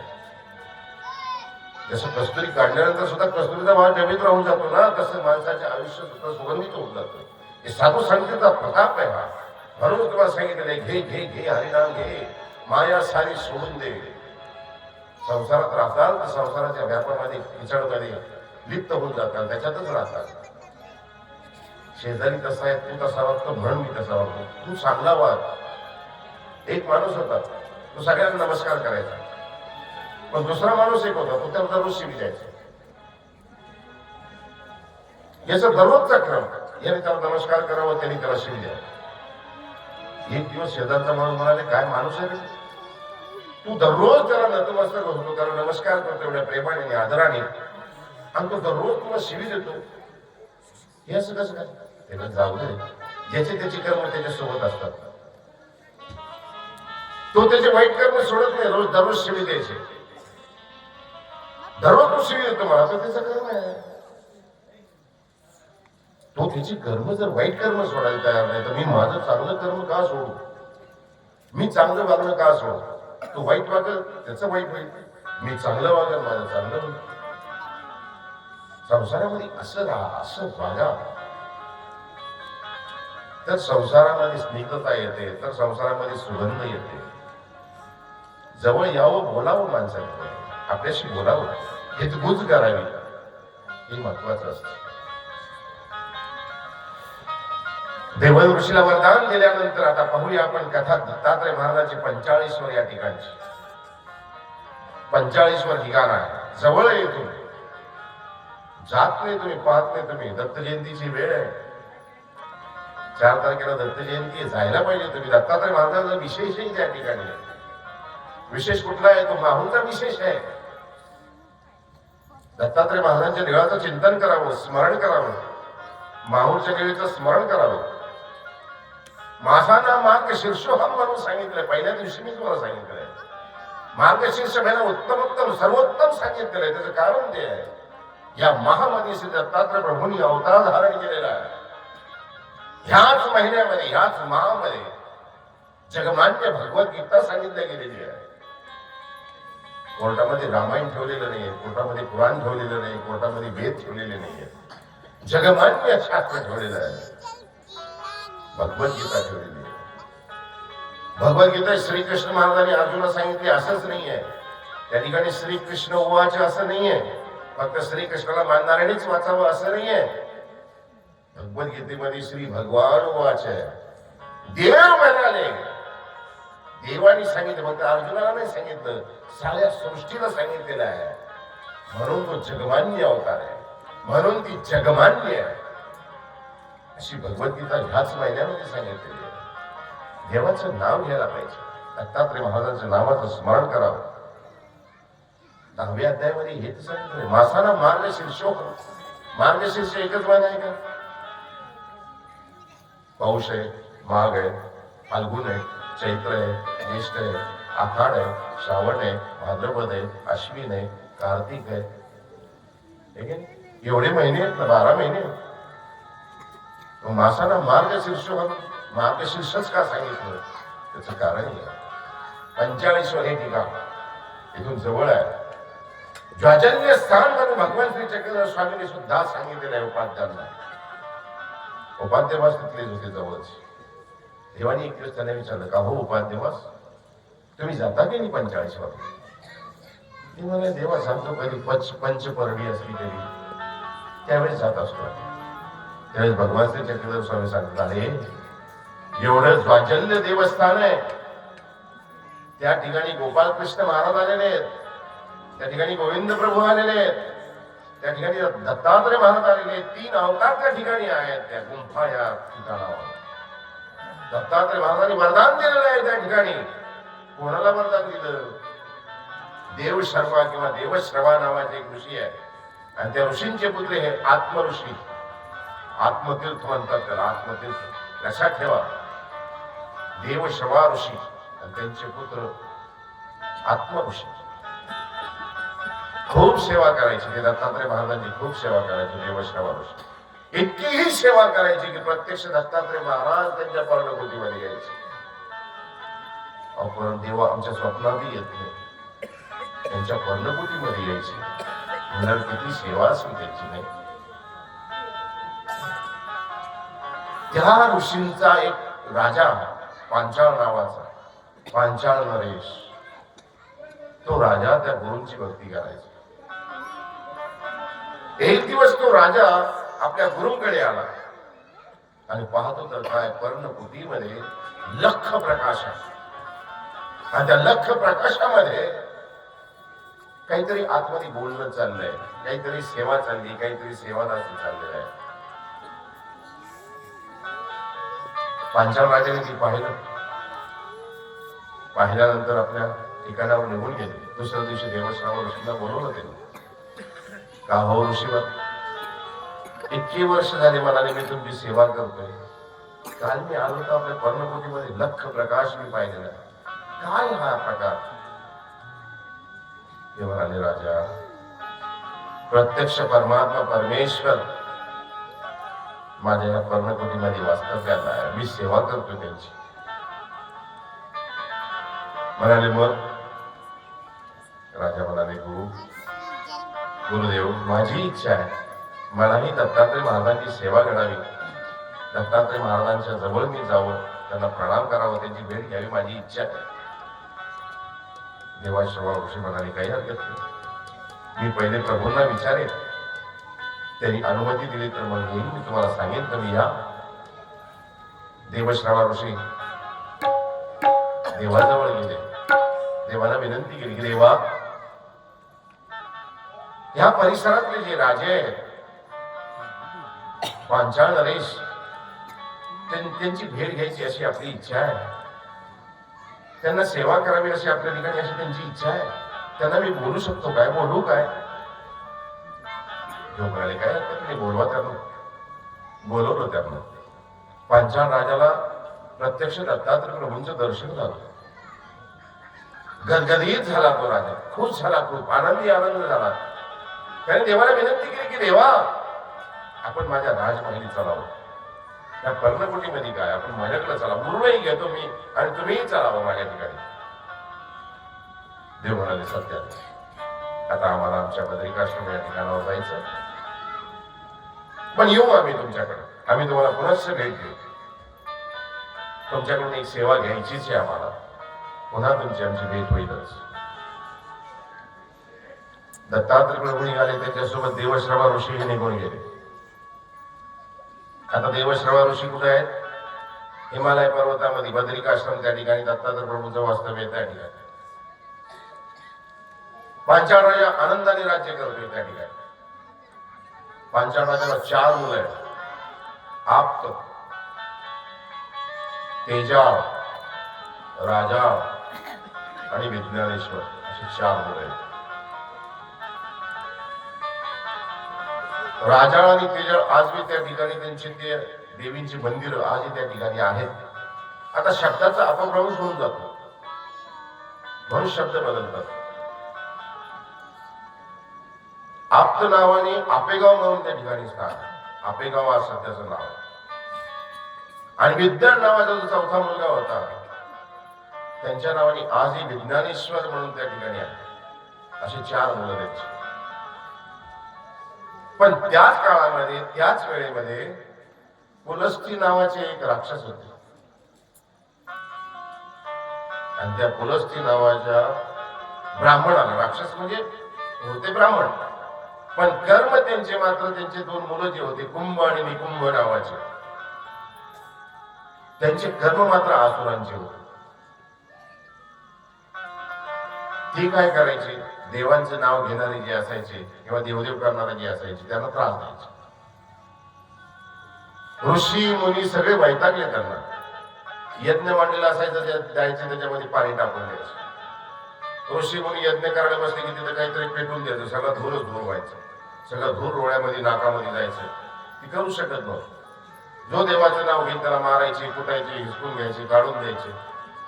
आता ब्राह्मणाचे 2 पुत्र, पण त्यांची कुंभ आणि निकुंभ, पण वागणं तसं होतं त्यांचं.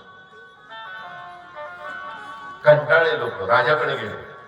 राजाला सांगितलं, पांचाळ राजाला, राजा आम्हाला वाचवा याच्यापासून, कसं करावं आम्हाला. राजा आत्मऋषीजवळ गेले. आत्मऋषीने सांगितलं की काय करावं याचं.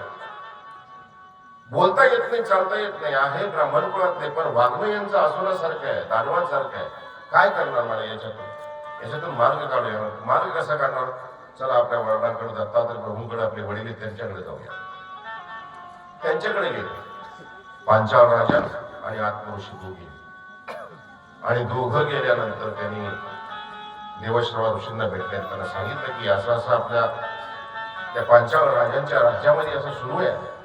कुंभ आणि निकुंभ नावाचे तिथून राक्षस आहे, त्यांनी उच्छाद मांडलेला आहे. म्हणाले खूप जगणं मुश्किल करून टाकलेलं आहे. राजाचंही जगणं मुश्किल करून टाकलेलं आहे आणि ऋषीमुनींचंही जगणं, जनतेचंही जगणं मुश्किल करून टाकलेलं आहे. काहीतरी उपाय सांगा. दत्तात्रय महाराजांनी त्याला सांगितलं, जा मला संपवून टाकायला. पांचाळ राजा घरी आले, आपल्या 4ही मुलांना सांगितलं आणि 4ही मुलांना सांगितल्यानंतर युद्धाची तयारी सुरू झाली. खांब रवलं गेलं. युद्ध ज्या ठिकाणी होणार, आज बी ते गाव आहे तर खामगाव असं म्हणतात सध्या, ज्या ठिकाणी युद्धाचं खांब रवल्या गेलं. इकडे त्यांचे सैनिक राहतील, इकडे आमचे सैनिक राहतील. कुरुक्षेत्रामध्ये पाहिलं ना तुम्ही, खांब होता आणि त्या खांबावर बरोबरीकाच असं शिर ठेवलं गेलो. इकडे कौरवांची सेना, इकडे पांडवांची सेना, मध्ये खांब.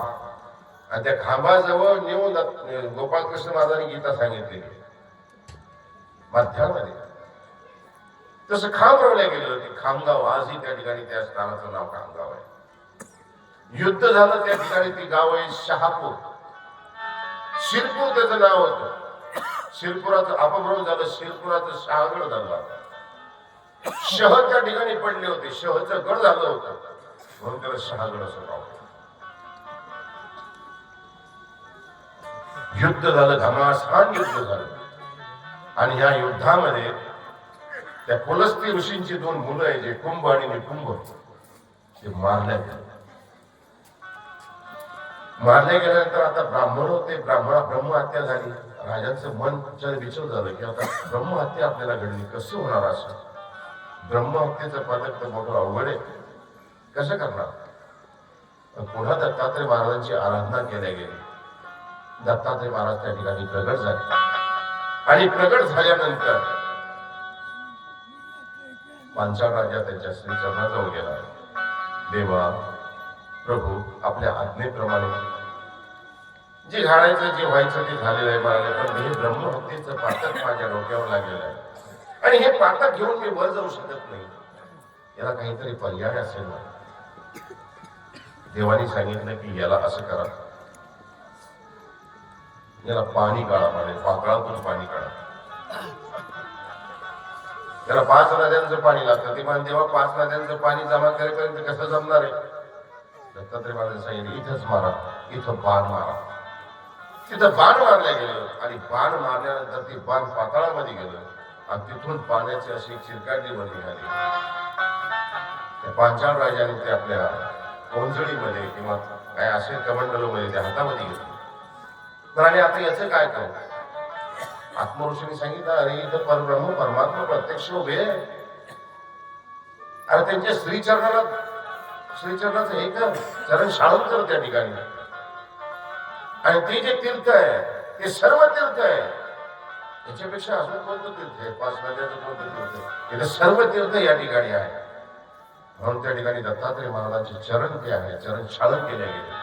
आणि ते चरणोदक जे आहे मग ते पिले पांचाळ राजा. आपल्या 4ही मुलांना त्यांनी पाजलं, अंगावर शिंपडले गेलं आणि ते पातकापासून त्यांची मुक्तता झाली. असं आत्मतीर्थ हे ठिकाण आहे. ज्या ठिकाणी बाण मारलं गेलं, पाणी निघालं तिथून, त्या ठिकाणी तळ होत. आता हे नाथसागर बंद पैठणला इगतपुरी नाशिकचं पाणी जे आहे ते भंडारदरा या धरणामार्फत इथं सोडल्या जातं. आणि नाथसागर या ठिकाणी आशिया खंडातला सगळ्यात मोठा मातीचं धरण म्हणून नाथसागरची नोंद आहे. हे नाथसागरचं पाणी या पैठण या ठिकाणी जमा होतं आणि त्या पात्रामध्ये सोडल्या जातं. परंतु हे त्याच्या अगोदर हे तळ जे आहे आत्मऋषीमुळे निर्माण झालेलं किंवा पांचाळ राजाने बाण मारल्यामुळे ते तळ ऑलरेडी होते, नंतर पाणी आलं. आणि पण हे जे पाणी आहे हे आत्मतीर्थ बाबाला स्पर्श करीत पुढे जालना, परभणी, नांदेड पर्यंत तो प्रवाह गेलेला आहे. अशी कथा पांचाळजवळ या ठिकाणची आहे. अशा दत्तात्रय प्रभूंच्या अनेक लीला, अनंत लीला या ठिकाणी घडतायत आणि जीव आपलं आत्मकल्याण करून घेत आहे. ही विशेषता आहे. आम्हाला जवळ असून जाता येत नाही, आम्ही जात नाही तिथं, पाहत नाही तिथं. आम्ही आमच्या व्यापामध्ये ज्या डबक्यालाच आम्ही आमच्या या संसाराला आम्ही सगळं समजून घेतलेलं आहे. बाहेर निघाल्यानंतर तुम्हाला कळेल दुनिया कशी आहे, याच्यात कसं आहे, काय काय केलेलं आहे. इतकं सुजलाम आणि सुफलाम आपला भारत देश आहे. संतांचे डेरे या ठिकाणी जमलेले, संतांची चर्च, महाराष्ट्र संतांची भूमी सांगितलं जाते. दुसरे आहेत महामार्ग आंध्रात, कर्नाटकात कुठं संत झाले. जेवढे संत आमच्या महाराष्ट्रामध्ये आहेत, जेवढे अवतार आमच्या या महाराष्ट्रामध्ये कुठे कुठंच नाही. म्हणून महंत राष्ट्र संतांची भूमी म्हणून महाराष्ट्राची नोंद होते. सात्विक भूमी आहे. माझ्या साधनदाता भगवान श्री चक्रधर स्वामींनी सुद्धा महाराष्ट्रीय असावे म्हणून सांगितले. संतांनी संन्यास घेतल्यानंतर महाराष्ट्रामध्ये ना पंजाब आटकेपारांचा झेंडा गेलेला आहे, पण तिकडचे आमचे लोक ते सगळं सर्व संघ परित्याग करून महाराष्ट्रामध्ये येऊन राहतात. असे दत्तात्रय प्रभू, चक्रपाणी महाराज, गोविंद प्रभू हे सगळे अवतार या ठिकाणी झालेले.